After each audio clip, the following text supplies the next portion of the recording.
Estás viendo este video, te vas a informar acerca de los avances de las telecomunicaciones. Yo les voy a hablar sobre el origen de estas. La comunicación de información entre dos personas distantes, ya sea oral, escrita o gestual, precisa de al menos de que una de ellas se mueva al punto donde se encuentra la otra. A distancia puede ser preciso contar con unas vías adecuadas y un sistema de desplazamiento lo bastante eficaz. Entonces, no tiene sentido que un mensajero nos informe de que un ciclón está avanzando sobre nuestra ciudad 3 días después de que el ciclón ya llegó y haya hecho estragos en ella. Podríamos considerar el origen de las telecomunicaciones en tiempos muy remotos, cuando la información a transmitir se enviaba a través de mensajeros. El origen de las telecomunicaciones en tiempos muy remotos, cuando la información a transmitir se enviaba a través de mensajeros, que a pie o a caballo recorrían grandes distancias. El uso de mensajeros es poco eficiente, pues los mensajes pueden perderse, ser interpretados mal y en cualquier caso el retraso que sufren lo hace poco válidos en ciertas situaciones. Los primeros sistemas de telecomunicación eran siempre por y para el servicio del Estado. En el pasado, los sistemas de telecomunicación aparecen pronto en aquellos pueblos que por su expansión se vieron obligados a contar con algún medio de envío rápido de noticias, señales luminosas, de humo o sonidos de tambor. Las primeras redes de telecomunicación propiamente dichas surgen con la aparición de la telegrafía óptica, que permite sustituir a la mensajería por cuanto facilita la transmisión de cualquier tipo de mensaje. Se ideó una red óptica mecánica, cuyos nodos consistían en dos brazos móviles fijados en una barra. Era una columna perpendicular en su extremo. Esta barra primero, al principio, combinaba unas sílabas, o sea, hacía combinaciones que correspondían a una sílaba, adoptando un código similar a la taquigrafía, aunque posteriormente se sustituyó por otro basado en un diccionario o vocabulario de 92 páginas con 92 palabras en cada página, siendo necesario solo 2 símbolos por palabra. Este mecanismo aproximadamente podía hacer una figura con 196 imágenes. Un ejemplo del inicio de la telecomunicación fue gracias al uso de un equipo llamado semáforo. Dicho equipo se instalaba encima de una torre en puntos elevados para hacerlo visible desde lejos.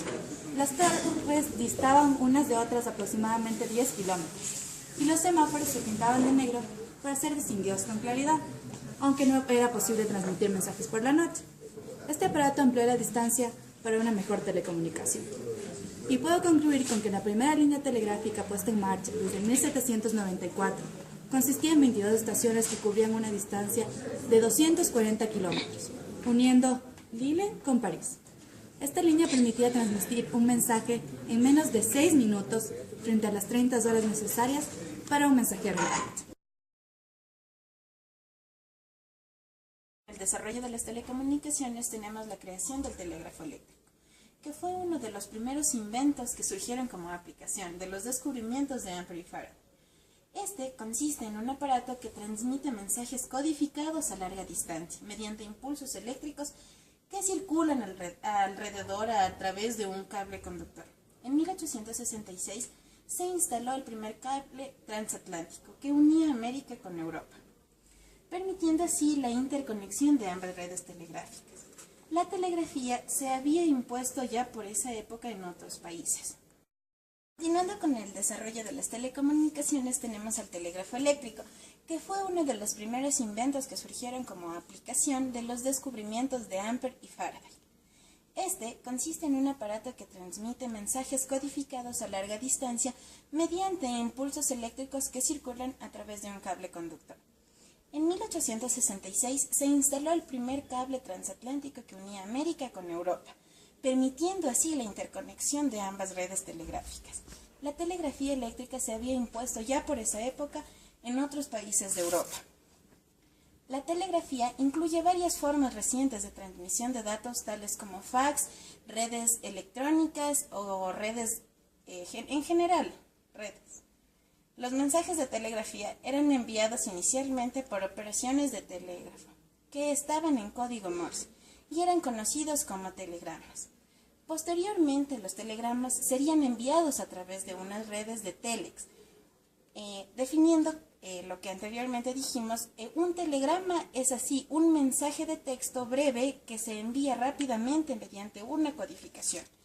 Este se lo utilizó para transmitir información muy importante con pocas palabras y de forma rápida con respecto a una carta. Actualmente actualmente los servicios de telegrafía se encaminan hacia su extinción.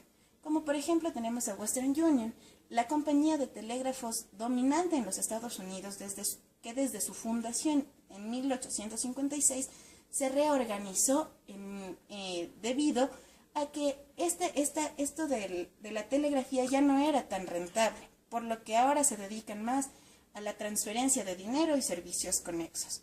En el año del 2006, dicha empresa cerró sus servicios de telegrafía por completo.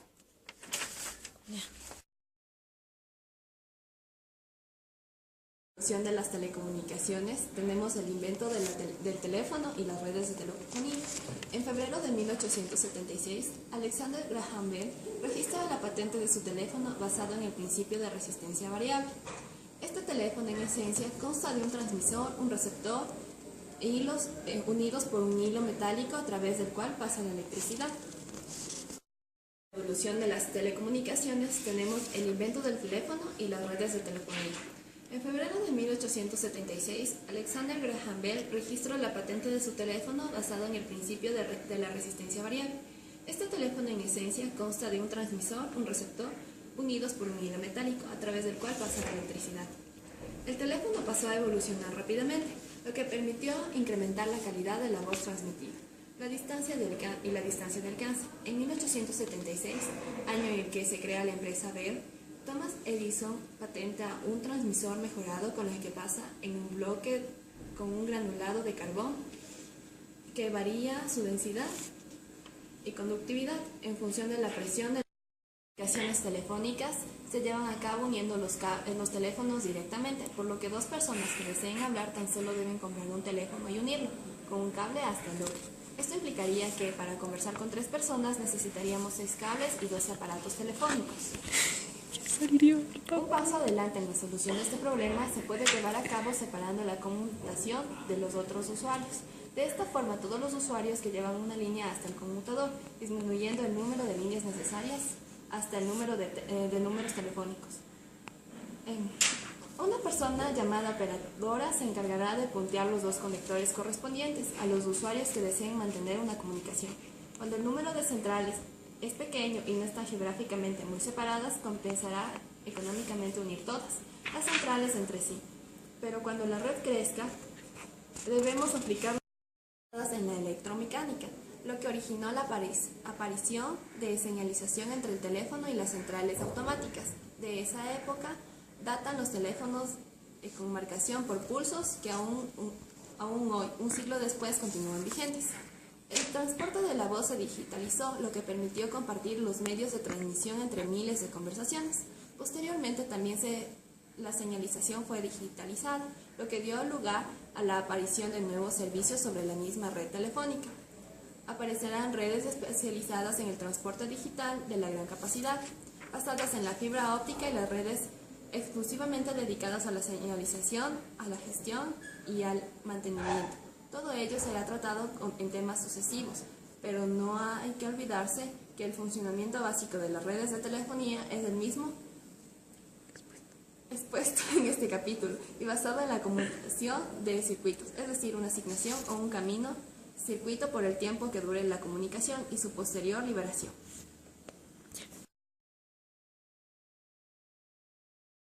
Uno de los cambios de las telecomunicaciones es la radiodifusión. En 1821, Michael Faraday descubrió la inducción eléctrica, logrando corriente eléctrica a través del movimiento de un conductor alrededor de un imán permanente. Así pues, consiguió realizar el primer generador de corriente eléctrica a partir de energía mecánica. En 1864, Maxwell publica su teoría dinámica sobre los campos electromagnéticos, donde establece sus ecuaciones que demuestran que la radiación electromagnética se incrementa rápidamente con frecuencia. Es decir, para una señal de una potencia determinada se detectan más ondas electromagnéticas radiadas cuanto mayor es la frecuencia de dicha señal. Para poder hablar de transmisión vía radio es necesario generar una onda electromagnética de alta frecuencia. No fue hasta finales de ese mismo año cuando el científico alemán Hertz logró emitir y recibir ondas electromagnéticas con fiabilidad. En 1901, Marconi consiguió con radiotelegrafía enviar señales atravesando el océano Atlántico y siguió trabajando para mejorar la fiabilidad de los aparatos emisores y receptores. En 1904 aparecieron los primeros receptores basados en cristal, que actuaban como en el encendido y apagado de un circuito, y que permanecieron en su uso hasta 1915, donde el invento del tubo de vacío triodo permitió un desarrollo espectacular de la telefonía sin cables. Si te gustó el video, ponle me gusta.